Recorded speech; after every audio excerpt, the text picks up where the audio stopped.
So I just show you two games that Paul Benko won against a young Fischer thanks to psychology.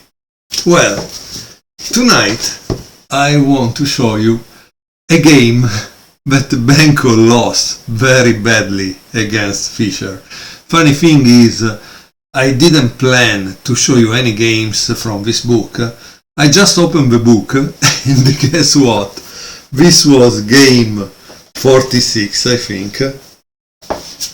No, 45. And is Fischer Paul Benko US Championship New York 1963-1964. Is a Pirc defense. And Fischer began with e4. Benko answered obviously g6, d4, bishop g7, knight c3, d6. And Fischer continued with f4, knight f6, knight f3, castle, and bishop d3. Here it says, a rare move at the time, this soon replaced the more popular bishop e2 that was played before. By the way, I forgot to do one thing, to tell you what it is about this game. There is a little introduction. It says the following was the most, the following was the most dramatic game Fischer won from Benko in a series that hadn't been as one-sided as might be supposed. Benko had crushed Fischer positionally in their fourth game at Porto Rose and won in 27 moves at Buenos Aires 1960. Their four previous US Championship games resulted in one Benko loss and 3 draws. Fischer's reputation for Benko bashing was based on the 4 wins, 3 draws and 1 loss in their 2 candidates tournaments, although that included one Fischer victory that could easily have been a loss. Okay, so let's see what happened, okay? Oops, sorry, I have to put a pizza in the oven. Okay, let's continue the game. The last move played by Fischer was bishop d3, and this is very interesting because Benko continued with this move, bishop g4. Now, why I tell you this is very interesting? Because this is move 6, and guess what?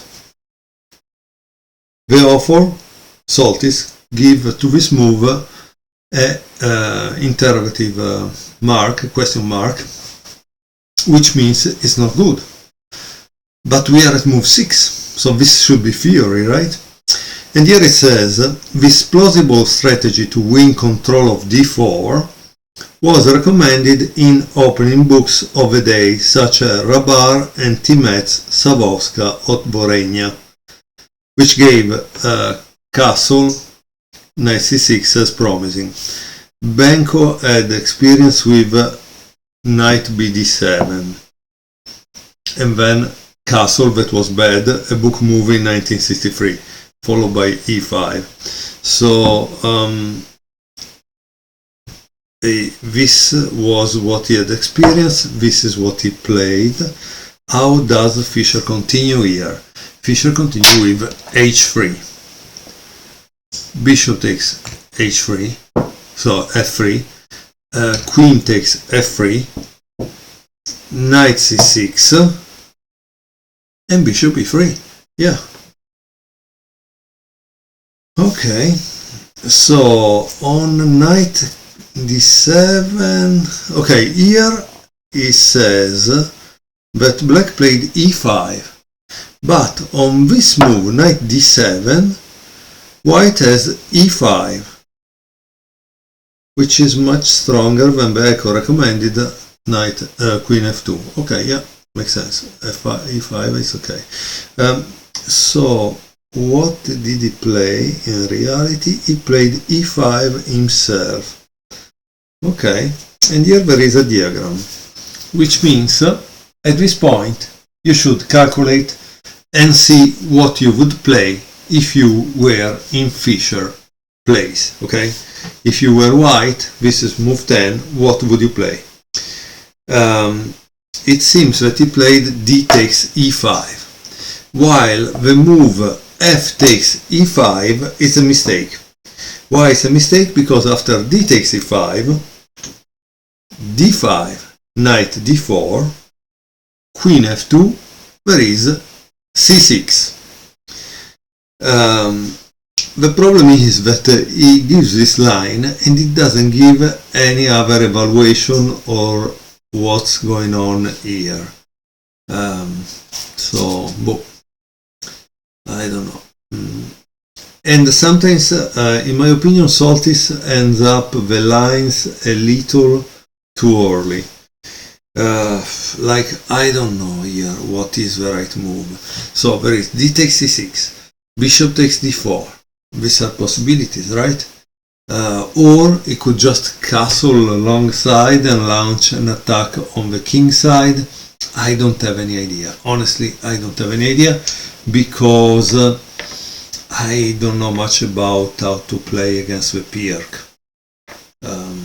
And in any case, this is already a kind of middle game, nearly. Because, okay, the white king is still in the center, but as you can see, the operations are for both of them. And it's nice to have this open a file, right? Well, definitely, the thing is, some people like to play these games over a computer, because in this case, you could play against an engine in this position and see what works and what doesn't work. Okay, let's return back to the position it was.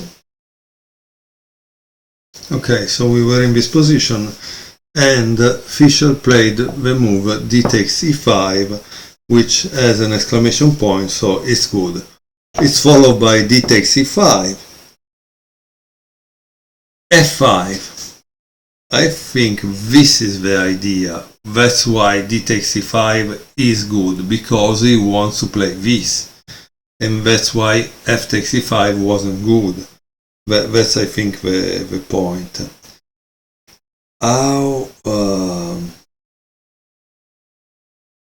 How did he continue? Maybe this game is also in Bobby Fischer 60 games. Let me see if it is true, if it's there.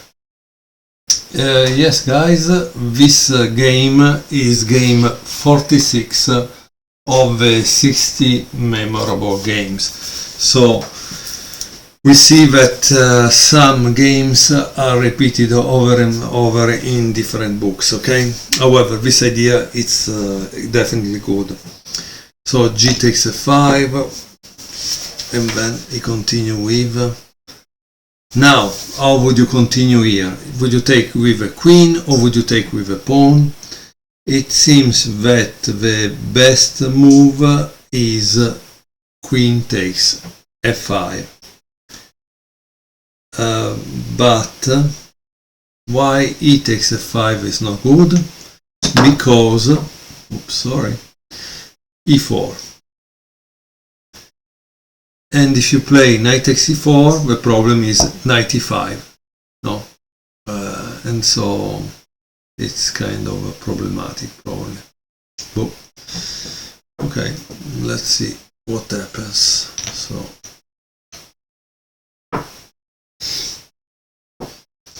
After queen takes f5, black continue with knight d4.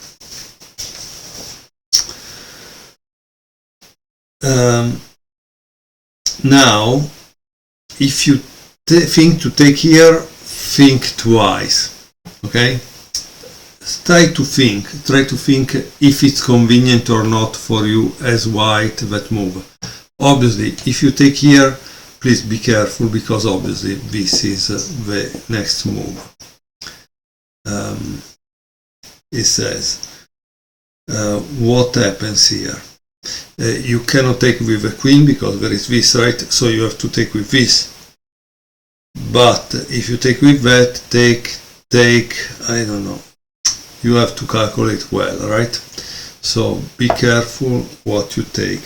Here, obviously, there is a line that is worked out by the author, but in my opinion, if you really want to learn, you need to make it yourself, because Fischer for sure at the board had to decide if to take that pawn or not. Notice that he generally said, if I remember well, if you can take a pawn, take it, and after you figure it out if it's correct. But in this case he played queen f2, which means for Fischer queen takes e5, not a good idea. Now, how does black continue? Black continue with knight e8. That is a strange move, because as you can see, we don't like to go back with our pieces, right? Here it says black is several moves away from having to deal with major threats, yet his passive situation is semi-critical. Benko may have talked himself out of, he should have played probably this, c5, because of bishop d5, g5, queen d6 and castle. But he needs kind of counterplay, and knight e8 doesn't give you any counterplay, right? So how does white continue in this position? Now, it's not a crazy move, it's not a winning move, blah blah blah. You need to decide how you would continue.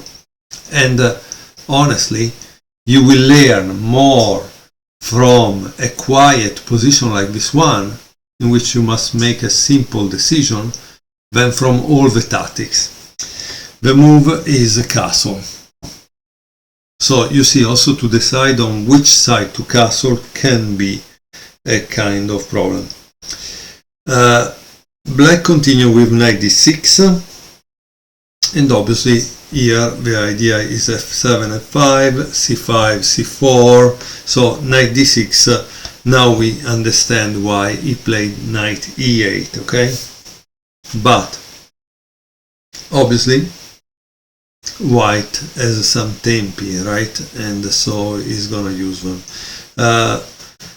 Notice, it seems that Fischer fought a long time before moving. So what would you move if you were Fischer? Take maybe 10 minutes, because if they say in the book that it took a long time, it means he had to think and find out, right? So he played queen g3, but he had to choose also between this and queen g3, okay? This is probably made to discourage f5. But does it work? I'm sorry, again, you need to do your own homework. I don't want to show it to you, because try to use this game as a test for what would happen in your games in tournaments, because that will tell you if you are prepared or not. So queen g3, king h8. Why? Because obviously there was this, and you cannot defend like this because of that, so it's a problem here, right? And once more, what would you play now if you were Fischer? What would you play now?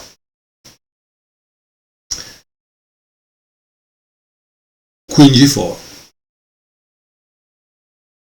And now it seems black has the last chance for a counterplay with c5, but he played c6. Obviously it makes sense c6, because he wants to avoid knight d5 and probably knight f6 or something like that, right? So that's the reason. But the problem is that, as you can see, there are these bishops that are kind of aiming at the king side, and so it's kind of scary. Queen h5 is the move Fischer played, and black played a mistake that was this. Why I told you it's a problem to have these bishops here? Because if this bishop takes and you take back, this one goes forward and you have a checkmate here. So he played queen e8, Benko, and of course Fischer played bishop takes d4. Boom. e takes d4, but now you really need to put yourself in Fischer steps. Why?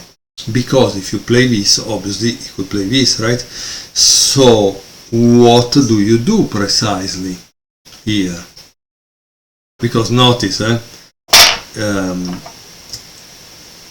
if you play this one, obviously, and he plays this, and you say, I don't care, play this, but you lose the queen, right? So you must be a little careful on what's going on here.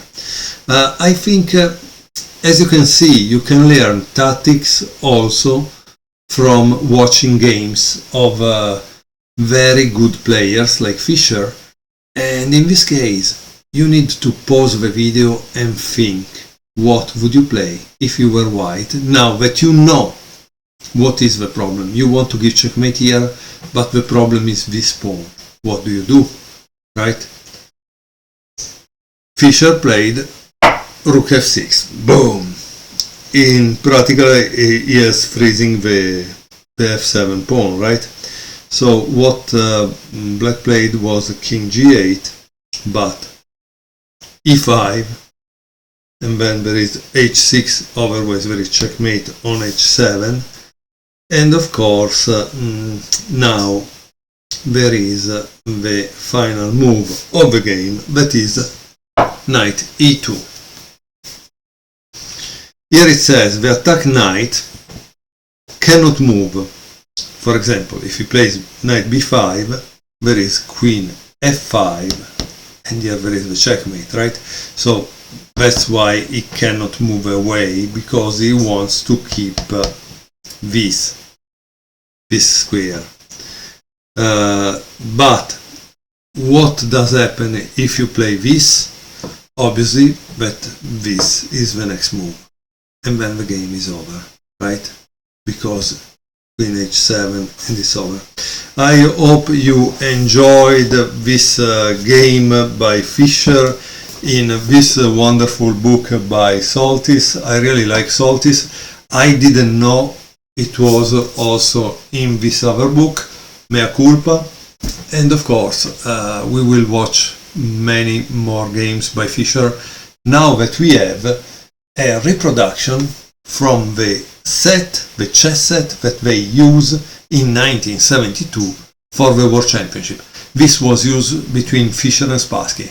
Okay, the same chess set which was reproduced for us to enjoy today. Thank you very much.